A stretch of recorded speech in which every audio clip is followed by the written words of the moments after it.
Meus amigos, vamos direto ao assunto. Minhas amigas também. Há estados, com E maiúsculo, que vêm de baixo para cima, sua organização, e há outros que vêm de cima para baixo.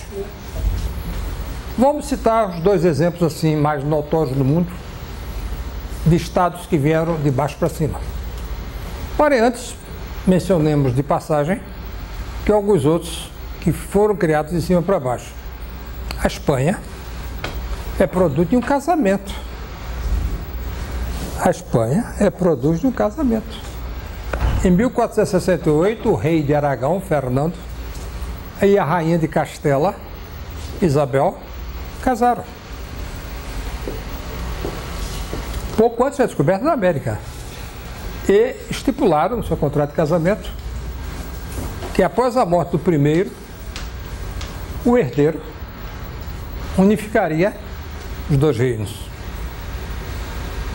Na realidade, Isabel morreu primeiro. Foi Fernando de Aragão que reuniu os dois já depois da descoberta da América, pouco depois da descoberta do Brasil. Os números exatos das datas, se vocês quiserem, eu dou, mas afinal de contas devemos acumular tantos números na cabeça. Apenas o registro, fins do século XV, o casamento, princípio do século XVI, o surgimento. A Espanha ainda hoje é isso, viu? 9 de novembro, próximo, estão tentando fazer um plebiscito na Catalunha. A Espanha existe em função da monarquia espanhola. Não se trata de ser monarquista ou republicano, é o facto histórico. As duas vezes que a Espanha proclamou a república, fragmentou-se e deixou de existir. Irrompeu uma tremenda guerra civil e para recomeçar tudo novo voltou a ser reino. Pai do atual rei, Felipe, Juan Carlos, sucessor de Franco, novamente recomeçou a caminhada. Portanto, não é só Brasil. Há países que foram criados de cima para baixo. A mesma coisa a Itália. A Itália foi criada de cima para baixo. A dinastia de Savoia, que era a maior proprietária rural da região mais rica da Itália, Piemonte, ainda hoje, Turim, sede da maior parte da indústria automobilística italiana, não só da Fiat, mas de carros de luxo, associou-se a Milão, a grande burguesia comercial e industrial de Milão, e o Piemonte e a Lombardia fizeram a Itália.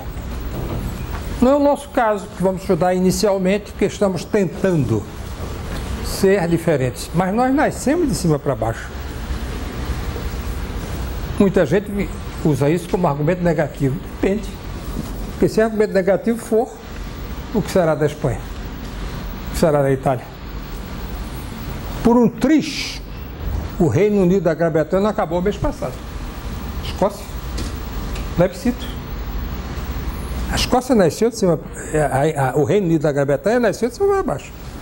Não nasceu de baixo para cima. Eram reinos independentes, os quais até hoje não se dão muito bem. Eu já visto o plebiscito recente. Faltou pouco para a Escócia voltar a proclamar sua independência. Então vamos começar aí o nosso itinerário do exemplo mais notório do mundo. Observem bem, os Estados Unidos são um país que não tem nome. Porque Estados Unidos em si não significa nada. E da América, questão da América. Os outros países têm nome, né? Brasil tem nome. México tem nome, Argentina tem nome, não é verdade? O Reino Unido da Grã-Bretanha tem nome. Os Estados Unidos não tem nome. Por quê? Porque as constituições estaduais mais antigas dos Estados Unidos são anteriores à Constituição Federal. É bom pensar sempre nisso. Isso é fundamental para entender os Estados Unidos. Em 1639, a colônia de Connecticut, uma das 13 colônias no litoral do Atlântico, resolveu proclamar a independência e reuniu uma Assembleia Constituinte. E o fez. Veja que situação delicada para a Suprema Corte dos Estados Unidos. A Constituição americana é intocável. São 7 artigos e 26 emendas. Ninguém pode modificar nenhum artigo. Pode acrescentar emendas. E por que não pode mexer nos 7 artigos? Por quê? Do contrário, vão protestar os estados que inspiraram e produziram a Constituição dos Estados Unidos. A Constituição dos Estados Unidos, observe bem, é, na sua base, o resultado das ordens fundamentais, não chamavam ainda Constituição, mas Massachusetts já chamava Constituição. Connecticut e Massachusetts têm constituições estaduais cujos princípios não só inspiraram, mas geraram a Constituição dos Estados Unidos. Isso é muito importante saber, né? Aí a gente entende muito melhor o federalismo americano. Em 1765, as 13 colônias do Oceano Atlântico, 12 resolveram seguir o exemplo Connecticut e se reuniram. Mas não foi para proclamar ainda a independência. Foi para olhar para os habitantes de Connecticut e dizer, mas o que é isso? Vocês resolveram fazer um país independente, o que é isso? Claro, os constituintes de Connecticut explicaram, né? De que se tratava. O primeiro Congresso Continental dos Estados Unidos tem esse nome porque a Assembleia Nacional Constituinte dos Estados Unidos foi a que demorou mais tempo na história da humanidade, até onde se saiba, até mesmo no Oriente. Então o que acontece? Na hora, e as outras 12 colônias se associaram ao Massachusetts e rompeu uma guerra colonial ou de libertação nacional contra o Reino Unido da Grã-Bretanha, que durou 8 anos. O estado de Massachusetts ficou impaciente, e com razão, e resolveu adiantar-se e proclamar também sua própria Constituição. A Constituição dos Estados Unidos surge finalmente em 1787. De modo que quando tem gente que vem dizer que a Revolução Francesa teve uma grande influência na Revolução Americana, está completamente equivocado. Por quê? A Constituição dos Estados Unidos data 2 anos antes da Revolução Francesa. Portanto, não houve influência importante da Revolução Francesa na Constituição dos Estados Unidos. Foi ao contrário. O primeiro embaixador dos Estados Unidos na França foi Benjamin Franklin, um dos constituintes. O segundo embaixador dos Estados Unidos foi Jefferson, que veio em seguida a ser presidente dos Estados Unidos. E eles, na época, tiveram repercussão enorme, inclusive na nossa Inconfidência Mineira. Quando o Tiradentes foi preso, ele tinha no bolso um exemplar da Constituição dos Estados Unidos traduzida ao francês.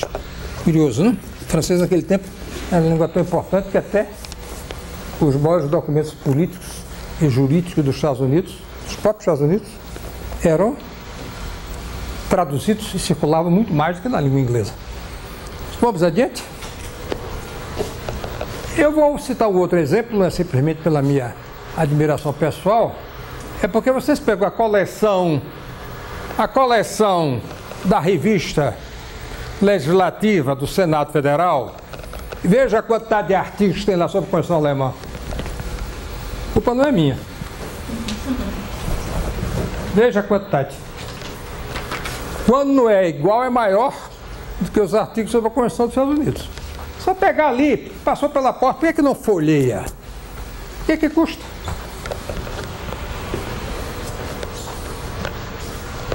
A Alemanha tem um longo percurso, não vamos nos demorar, porque não dará tempo. O país que nós conhecemos hoje como centro desse nome surgiu depois da independência do Brasil, em 1871. Mas o reino da Germânia já tinha sido criado no centro da Europa, que era o antigo Sacro Império, assim chamado, herdeiro do Império Romano, em dissolução, por conta daquelas invasões todas bárbaras, quando Otto o Grande, pela primeira vez, se proclamou rei da Germânia. Ele ainda não se dizia imperador da Alemanha. Moral da história: a Carta Fundamental da República Federal da Alemanha é de 1949. Não se chama Constituição. Não se trata simplesmente de querer saber mais das coisas, não é parar ali e ver revista de informação legislativa do Senado Federal Brasileiro. Chama-se Carta Fundamental, Grundgesetz. Não se chama Verfassung. Não tem esse nome. E há muitos motivos que eu não vou aqui desdobrar.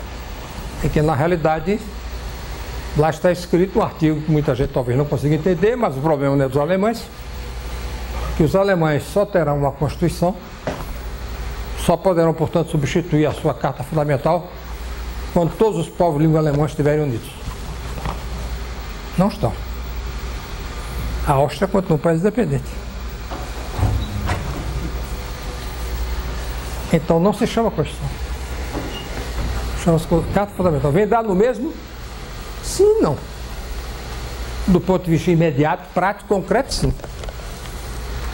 Mas do ponto de vista de doutrina, não. Não.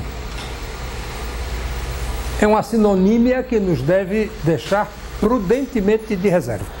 Vamos adiante? Como é que o Brasil começou de cima para baixo? E não estamos sozinhos. Repito para quem não estava aqui no início. A Espanha é uma criação artificial de cima para baixo. Produto de um casamento. Repito. Fernando de Aragão com Isabel de Castela. Em fim do século XV. Pouco antes da descoberta da América, descoberta do Brasil.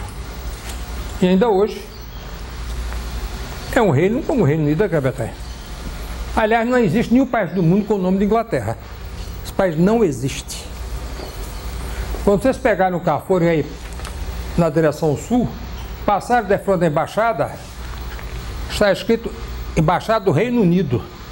Não está escrito Embaixada da Inglaterra, porque esse país não existe. O que existe é o Reino Unido, da Inglaterra, Escócia, País de Gales e Irlanda do Norte. Esse é o nome muito longo oficial.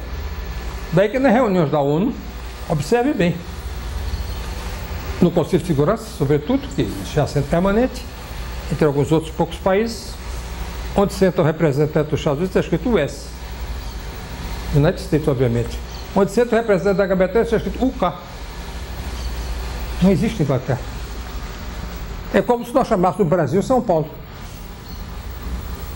Pelo fato de ser o estado mais rico, o estado mais populoso, mas não existe.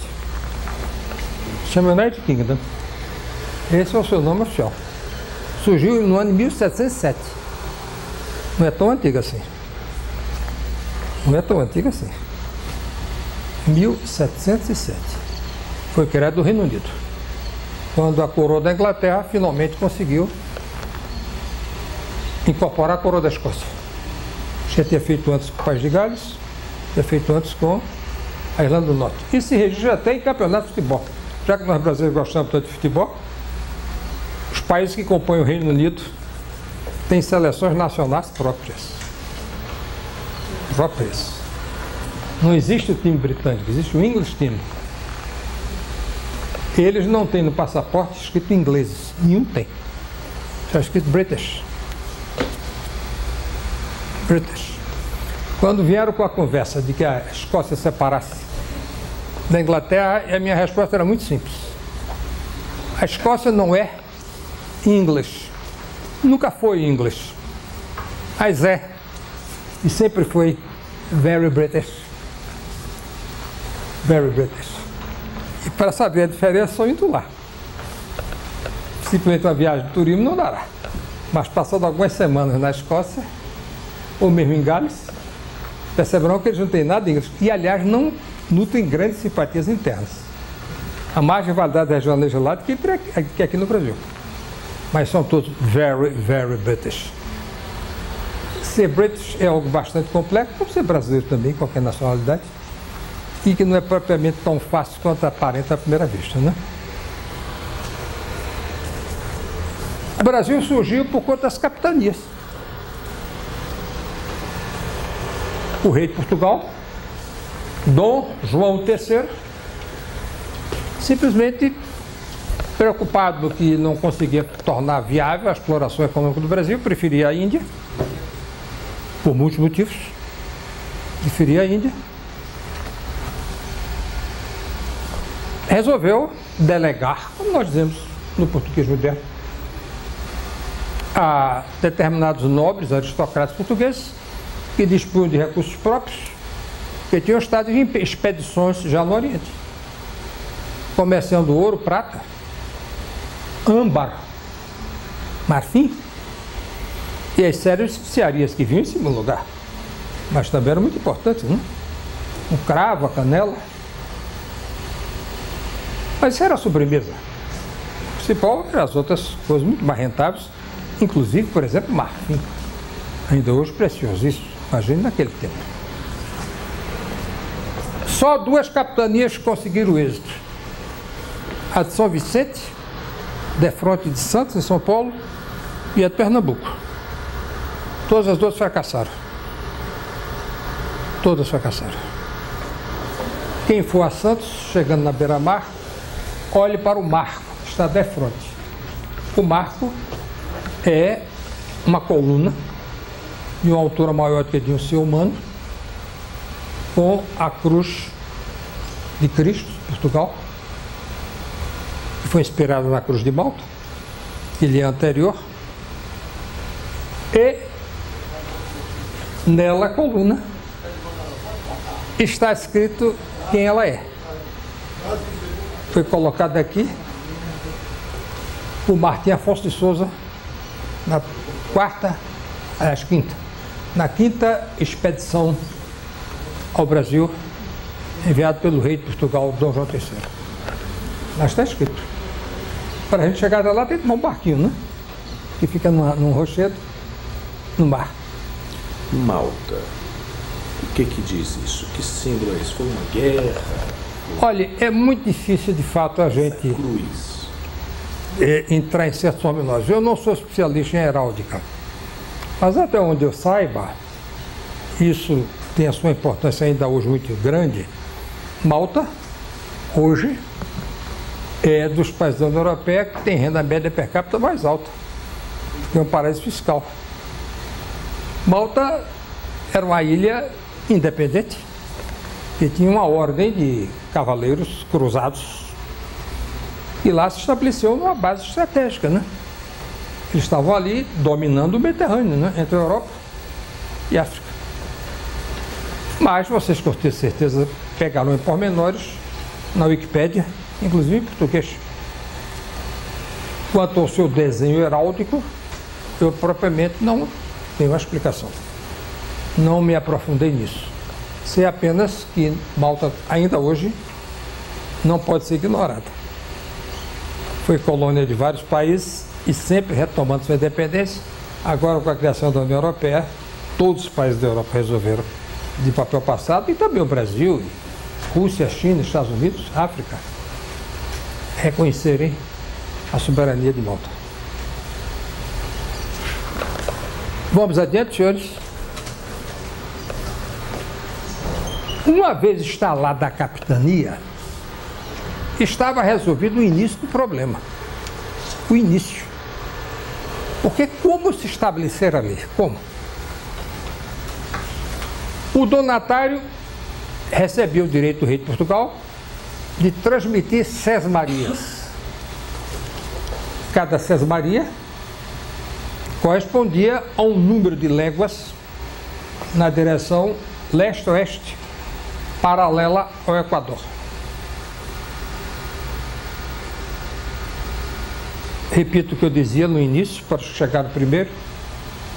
A maior parte da documentação brasileira sobre o Brasil perdeu-se por descuido e incúria, porém a sua totalidade, ou quase totalidade, encontra-se intacta no Arquivo Nacional da Torre do Tombo em Lisboa, e no arquivo do Conselho Ultramarino em Lisboa. Quem quiser ver a carta de Pero Vaz de Caminha, ela está intacta. Quem quiser ver os diários de bordo das naus de Cabral e de todos os navegadores portugueses antes e depois de Cabral, encontra-as intactas lá no Arquivo Nacional da Torre do Tombo. Fica junto à Universidade de Lisboa. Fácil de chegar lá. Eles estão digitalizando, mas vão levar muito tempo para isso. Quem quiser conhecer melhor a memória colonial do Brasil, de 1500, oficialmente, 1500, até 1822, nossa independência, é só ir lá. Esses arquivos estão de uso público, qualquer pessoa pode entrar e usar. A digitalização, evidentemente, custa muito recurso, vai levar muito tempo, né? Vocês já imaginaram? Todas as escrituras estão lá, propriedade, todos os certidões de nascimento estão lá. Todos os processos tributários, fiscais de cobrança de impostos, vários impostos portugueses, todas as atas das câmaras municipais, que foi o início exatamente, na prática, a concretização das capitanias hereditárias. Não bastava simplesmente ter um documento dizendo que era dono. Ele não podia vir sozinho, podia vir com a companhia de outros. Estão abastados, ou quase estão abastados, quanto eles próprios, né? E essas câmaras municipais, para quem não esteve aqui da vez passada, infelizmente não posso ficar repetindo, o tempo não dá, elas chegaram à audácia de proclamar a independência do Brasil antes do 7 de setembro de 1922. Amador Bueno, a Câmara Municipal de São Paulo, os irmãos Beckman, Câmara Municipal de São Luís, Bernardo Vieira de Melo, Câmara Municipal de Olinda. Era nativismo, era sentimento, era político, era. Mas o principal é que eles tinham se tornado homens muito ricos. Ou já tinham chegado ricos, ou se tornaram mais ricos ainda aqui. E, portanto, tinham os seus brios e conheciam melhor seus interesses do que um reino que estava do outro lado do Atlântico, né? Alguns desses que se levantaram contra o domínio colonial português eram portugueses. Em Vila Rica, o chamado Ouro Preto, Filipe dos Santos. Filipe dos Santos, mineiros, que foi mineiro aqui, deve se lembrar disso. Filipe dos Santos, antes da Inconfidência Mineira, antes de Tiradentes. Já tinha ido na frente com essa proclamação. Vamos adiante?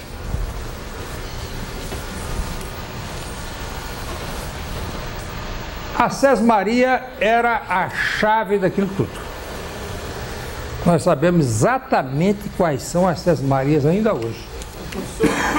As Sesmarias são uma unidade que era um padrão no Brasil inteiro?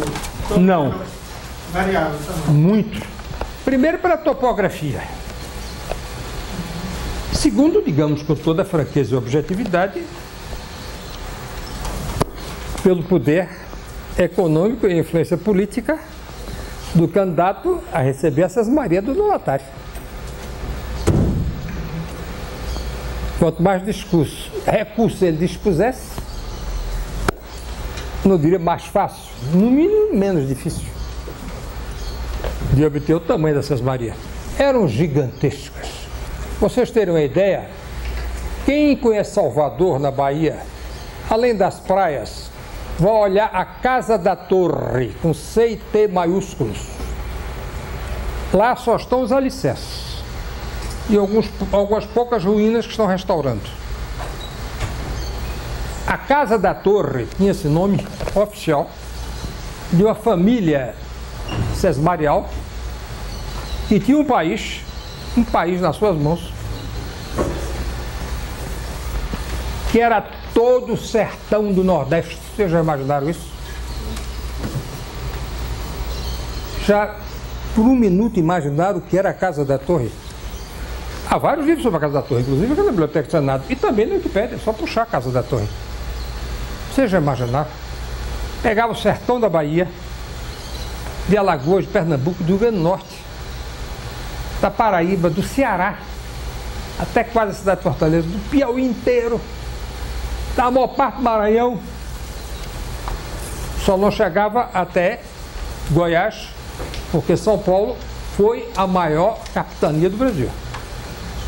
São Paulo, no início era São Paulo, Minas, Goiás, Mato Grosso e Paraná.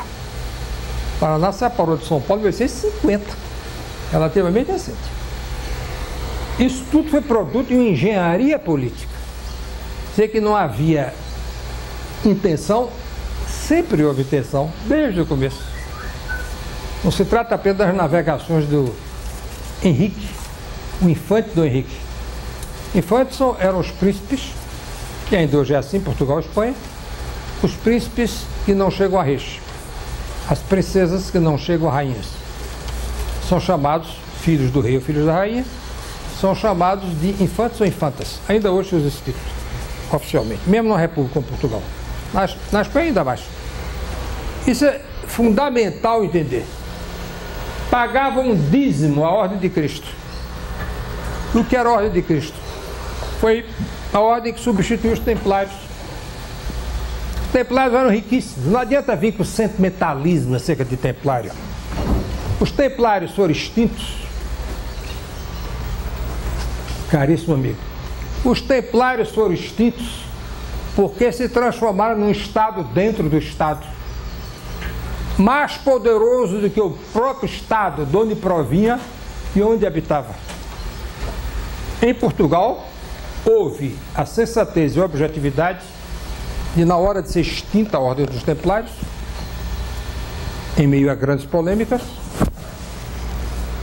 Dom João I assumiu os bens, patrimônio, da Ordem dos Templários e criou a Ordem de Cristo. Quem pagou a expedição ao Brasil de Cabral, e antes disso, de Vasco da Gama à Índia, foi a Ordem de Cristo. Repare bem a delicadeza da situação. Uma coisa é descobrir um continente, outra coisa, povoá-lo e, finalmente, autonomizá-lo do ponto de vista basicamente institucional jurídico. Observem bem. A grilagem começou no Brasil após a independência. Porque até lá, tudo isso estava muitíssimo bem escrito. Quando se fala mal da cultura cartorial, deve ser por conta dos seus atuais exageros, mas não quanto à sua origem. Porque ainda hoje só tem existência legal que está registrada em cartório, inclusive em países de direito costumeiro, como o Reino da Grã-Bretanha e os Estados Unidos. O próprio Canadá. O Canadá francês, ainda mais. Então, repare bem, o sistema sesmarial foi extinto com a independência. Daí em diante, cada qual fizesse o que pudesse e quisesse, né? Claro, a população ia aumentando, a imigração ia aumentando, e as dificuldades de registro e comprovação dos títulos de propriedade rural, e mesmo urbana, mas sobretudo rural, iam dificuldades, claro que aumentando. Mas até essa data, dizia eu há pouco, repito para os que chegaram em seguida, quem quiser ir ao Arquivo Nacional da Torre do Tombo, em Lisboa, um prédio ao lado da Universidade de Lisboa.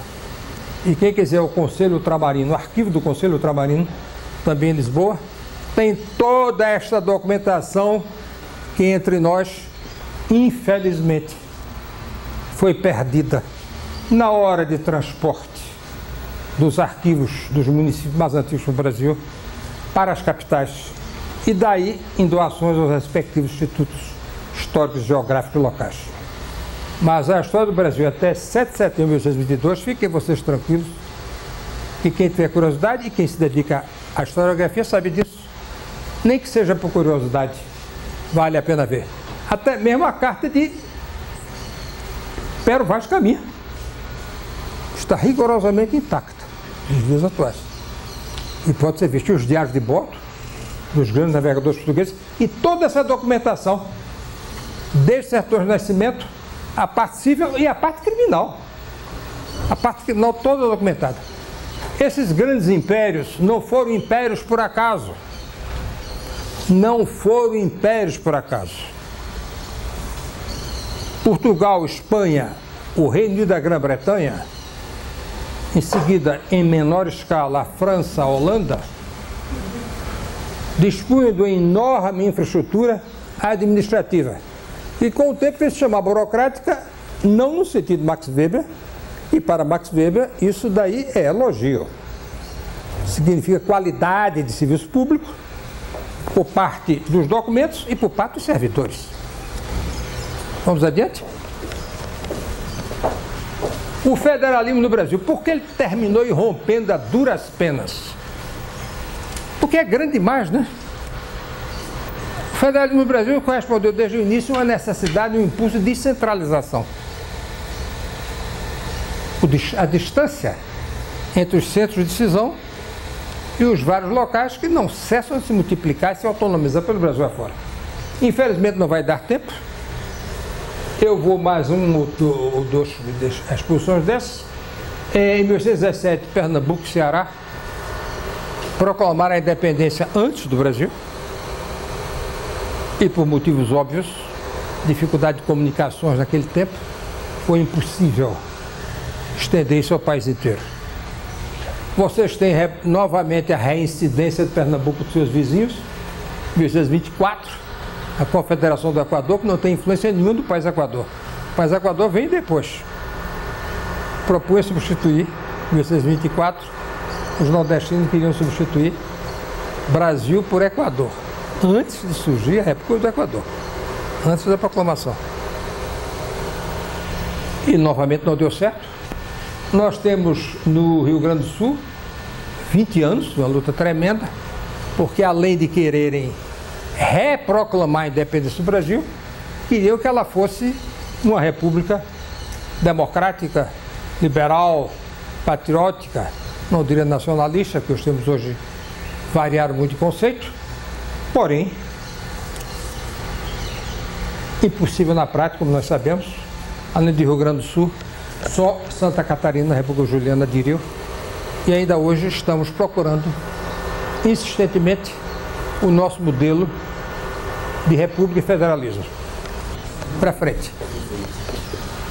As primeiras modernizações do Estado brasileiro, Dom João VI e Zé Bonifácio. Pouca gente sabe, mas o Banco do Brasil foi criado por Dom João VI e suas primeiras agências. As primeiras faculdades de medicina da Bahia e Rio de Janeiro, a Casa da Moeda, a Prestação, a Biblioteca Nacional, Arquivo Nacional, Jardim Botânico. Zé Bonifácio criou os primeiros ministérios brasileiros. Os primeiros, era paulista de Santos. Os primeiros ministérios brasileiros. E a primeira tentativa de constitucionalização, portanto de institucionalização do Estado brasileiro. Sabemos das dificuldades, mas isso ficará quando falarmos sobre presidencialismo e parlamentarismo. No caso específico, as dificuldades monárquicas pré-parlamentaristas da Constituição de 1824. Voltaremos ao assunto depois. As duas fontes fundamentais são Dom João VI do Brasil, de Oliveira Lima, e José Bonifácio, de Octávio Tarquínio. São dois clássicos. Estão do outro lado da rua. Ao contrário do que a gente imagina, foram duas, não apenas tentativas, mas duas formidáveis realizações de modernização, que chamamos hoje de modernização, do Estado brasileiro. Vocês já imaginaram o que significou criar o Banco do Brasil? Já imaginaram o que significou criar a Casa da Moeda? Vocês já imaginaram o que significou criar o Arquivo Nacional? Ainda hoje, para um Estado que surge novo, é difícil. Imagina aquele tempo. Vamos adiante.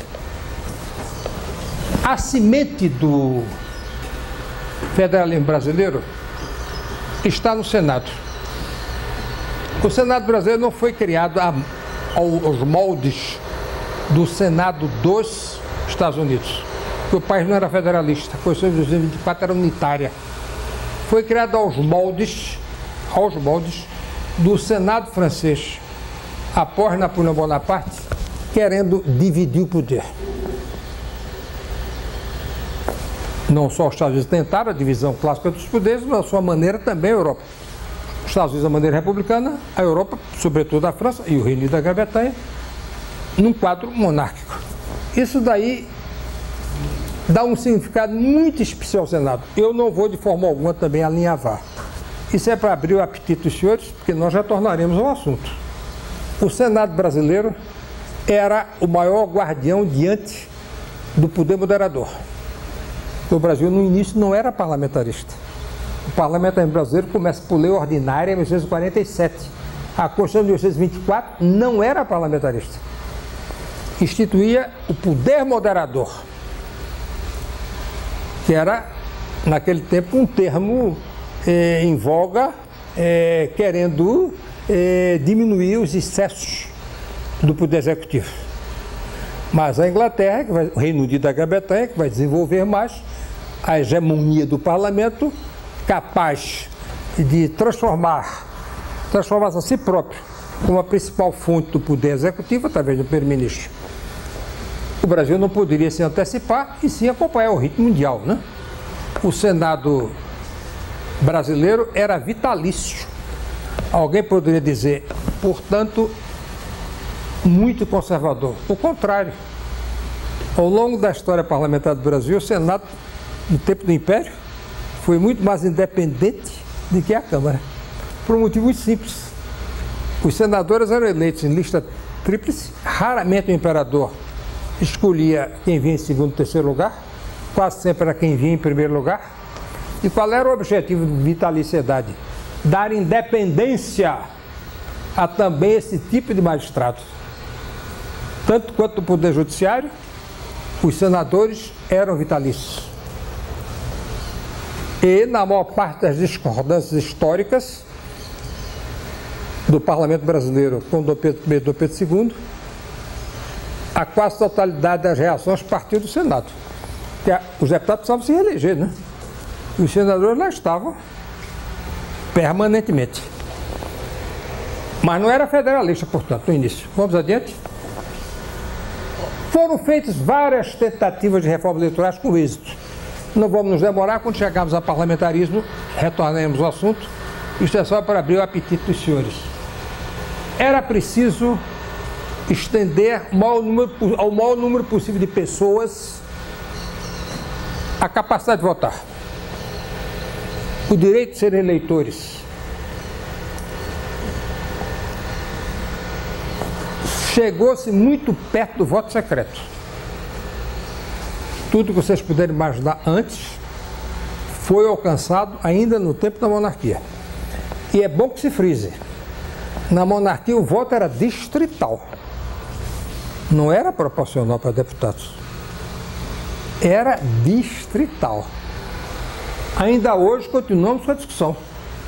Ela continua de pé. No mínimo, deveríamos ser no Brasil, correspondendo à retomada de uma tradição nossa com êxito, no mínimo deveríamos ser no Brasil um sistema distrital misto, que é o sistema alemão. Foi a grande inovação da Carta Fundamental da Alemanha em 1949. Isso é fundamental. Nos demais países do mundo, curioso, o voto distrital puro é a maioria. Nos Estados Unidos, no Canadá, no Reino Unido, na Suíça, na Suécia, no Japão, o voto distrital puro é o que predomina. Os alemães escolheram o caminho do voto distrital misto, motivos locais, diferentes dos brasileiros, mas que podem nos servir de inspiração e exemplo. De fato, a eleição de deputados federais e estaduais por quocientes altíssimos, né? Em estados que são verdadeiros países. Minas Gerais é do tamanho da França e tem quase metade da população da França. Isso é muito difícil. Um deputado federal se eleger por ali. São Paulo, idem. Um deputado federal precisar de uma votação em outros estados equivale a de um senador? E mais, um deputado estadual ou federal trazer consigo uma bancada, aparecerem consagrados, diplomados, candidatos tiveram uma proporção de votos muito pequena e que estão se beneficiando quase sempre de coincidências estatísticas demográficas. A maior parte da população não aceita isso. E é uma reclamação justa e natural. O deputado estadual ou federal, perder o contato com seus eleitores e trazer consigo um grupo de desconhecidos, né? Enquanto os mais votados não chegaram lá. Mais cedo ou mais tarde, essa reforma política tem que tratar disso. Me parece que a tendência maior na reforma política é pelo sistema proporcional de lista fechada do que pelo sistema distrital. O que o senhor acha? Bem, vamos por etapas. Da Alemanha, as duas coisas. Na Alemanha se vota, hoje naturalmente eletrônico, no nome do candidato pessoa física, deputado, estadual, federal ou vereador, nome da pessoa física, porém ao lado, pode-se, não necessariamente deve-se, talvez não queira, colocar a legenda do partido. Então os votos de legenda vão para a lista partidária. Esse sistema daí é o sistema 100% alemão. Não sei se funcionaria exatamente assim no Brasil. Mas a ideia no Brasil é, pelo menos uma das ideias que muito se fala, é de lista fechada, né? Os partidos definiriam. Na Alemanha é de lista fechada. Então quem vem em primeiro lugar na lista, por exemplo, a senhora Angela Merkel, é claro que ela não vai fazer campanha no seu distrito. Ela só irá lá de visita, uma única vez, porque ela estará percorrendo todos os outros distritos eleitorais. Mesmo num país não tão grande quanto a Alemanha, mas a Alemanha é também de Goiás. O que não deixa de ser difícil percorrer todos os municípios de Goiás pessoalmente, né? É mais ou menos o equivalente da Alemanha. Agora, ela, mesmo que não seja o partido dela o vencedor, ela com certeza estará na frente da lista, porque na lista da CDU, União Democrática Cristã, ela está em primeiro lugar. Essa possibilidade, portanto, estatisticamente não existe. Lista fechada é o sistema alemão. Será que deveria ser o nosso? Ponto de interrogação. Mas com certeza, pelo menos metade ser do distrito, com certeza sim. Isso deu certo na monarquia. Isso produziu gerações de estadistas, de pessoas comprometidas com suas regiões, com suas províncias, com suas sub-regiões. E nem por isso eles deixaram de ser líderes nacionais, né? Nem por isso deixaram de ser líderes nacionais. Ao contrário, esse contato com suas bases, a gente fica pasmo às vezes fulano do Piauí. Sim, mas ele tinha no Piauí uma liderança significativa, né? E trazia a experiência de uma região naquele tempo ainda mais distante e menos conhecida do que hoje, né? Foi um dos grandes parlamentares do Império, foi um marquês que veio do Piauí. Vamos adiante, terminamos então? Só terminar esse quadro que é muito interessante para vocês.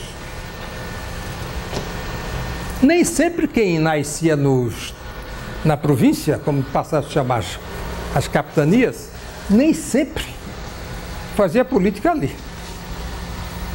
Isso dependia do partido. Vocês vejam que a organização dos partidos era muito maior, claro, era muito menos. Partidos apenas 2, eventualmente 3. Não se passou nunca no Brasil de 3 partidos. E, não esqueçam igualmente a mesma coisa, uma vez que eram 2 ou 3 partidos, fazia-se carreira dentro do partido. Havia 2 faculdades de Direito e 2 faculdades de Medicina. E uma escola de Engenharia em Minas, em Ouro Preto. Então o que acontecia? Sobretudo os bacharéis em Direito, ao se formarem, a advocacia evidentemente com muito menores possibilidades do que hoje, começava-se como juiz, como delegado de polícia, como juiz de direito, em diversas províncias do Brasil, onde, porque não havia concurso público, onde o seu respectivo partido no qual ele ingressava lhe dava acesso para exercer um cargo desse tipo. Em seguida, candidatava-se a vereador, a deputado provincial, como então se chamava estadual, deputado geral, como então se chamava deputado federal. Entre mentes, ele tinha sido ministro de Estado, embaixador, A maioria eram civis, mas havia militares. Havia mais de um militar que fez brilhante carreira política no Império, através de eleições, candidatando e ganhando eleições. Mas o exemplo para nós: o sistema não consegue funcionar com 28 partidos. A dificuldade de composição, a começar pelo orçamento, né? A votação do orçamento é muito grande, muito grande. Vejam a lista dos principais senadores do Império. As pessoas podem ficar surpresas, mas só para resumir muito rapidamente, eu quero lembrar aos senhores que Minas Gerais foi a província brasileira, hoje chamamos de estado, com o maior número de habitantes até o início da República, até recentemente. O crescimento demográfico de São Paulo é recente, graças sobretudo à imigração italiana. E também espanhola, mas sobretudo italiana. E se os senhores somarem aquilo ali e separarem, os senhores verão o seguinte: com isso eu concluo essa parte, deixando o apetite dos senhores entreaberto para outras exposições. A maioria dos primeiros ministros e ministros provinha do Nordeste e de Minas Gerais. E se vocês quiserem excluir os mineiros, ainda assim os nordestinos ficarão pelo menos com a metade. Ou, na pior das hipóteses, 40% dos ministros, primeiros ministros do Império. Havia um fator demográfico, havia um fator econômico. Antes do ciclo do café, houve o ciclo do açúcar. Já não era mais o ciclo do ouro, que ainda é do tempo da colônia, né? Minas tinha herdado o fastígio do ouro e estava entrando na pecuária com a população maior que qualquer outro estado do Brasil. Com a República, inverteu-se o quadro. A maior parte dos ministros e presidente da República é mineira. Na última eleição presidencial, eram 2 mineiros candidatos. Isso não foi coincidência. Isso está dentro de um contexto demográfico e econômico brasileiro.